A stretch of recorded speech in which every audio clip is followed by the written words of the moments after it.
been one of the parts that I've heard rumbling about since we've been here.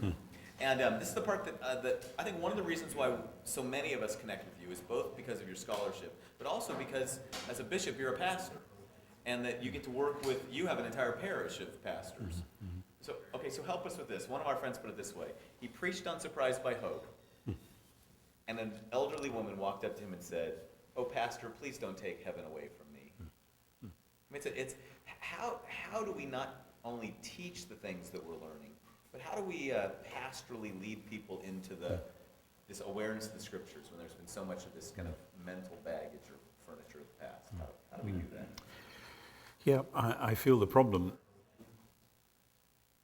William Temple, who was the great Archbishop of Canterbury during the Second World War, once said that it's the task of a theologian who wants to say something new and different to show the people who are listening, the faithful if you like, that which they have most deeply cherished is actually contained and more than contained, maybe enhanced in whatever new scheme is proposed. It's very easy when you have a new idea, and we're all tempted to do this, I guess, to think, okay, let's just sweep all that stuff away. Let's get rid of all that baggage and have this instead.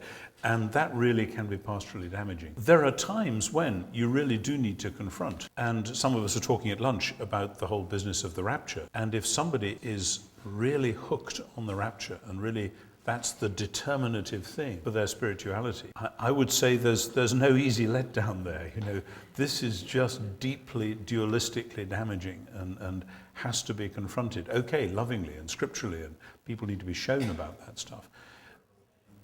When it comes to heaven, I've always tried to insist, I'm not saying heaven's not there or not important. Heaven is God's space. When we die, if we are Christians, we go to be with Christ, which is far better. Call that heaven if you like, but that's not the end of the story. And I've used the one-liner so often that it's, I fear, become a cliche, that heaven is important, but it's not the end of the world. And I bequeath it to you. Feel free to reuse it. No royalties required. And that kind of makes the point to people. It is important. It's just the New Testament isn't terribly interested in it. I mean, if you actually say to people, where in the New Testament do we find a real interest in where people are immediately after death? The answer is hardly anywhere. Paul says, my desire is to depart and be with Christ. Jesus in John 14 says, in my Father's house are many rooms, etc. But the thief in Luke 23, today you will be with me in paradise. And that's about it. There's one or two other bits and pieces here and there, but those are the big ones. And the big picture of the eschaton is so much bigger than that. So that you all do funerals, and in a funeral, somebody comes up to you, what I want to know is, where is she now? And people do want to know that. And I am quite restrained at that point. Say that the New Testament says that she is, or he is, absolutely safe in the love of God, in the presence of Jesus, and waiting with all God's saints for the resurrection. And actually, you don't have to go back too far in church history to find that was what people believed, what people taught. As I think I say in Surprised by Hope, you can see it on tombstones in the 18th century. Resurgam, I shall arise. I'm resting, but I'm going to be back. And somewhere in the 19th century, that gets obliterated, and instead you get this gone home, or heaven is home, or whatever. And I really don't think that's the emphasis in the New Testament. So, but pastorally, you have to create the structure which woos people into that structure, and realizing that they're not actually being required at that point to abandon something which has given meaning to their lives. They're required to put it into a larger context.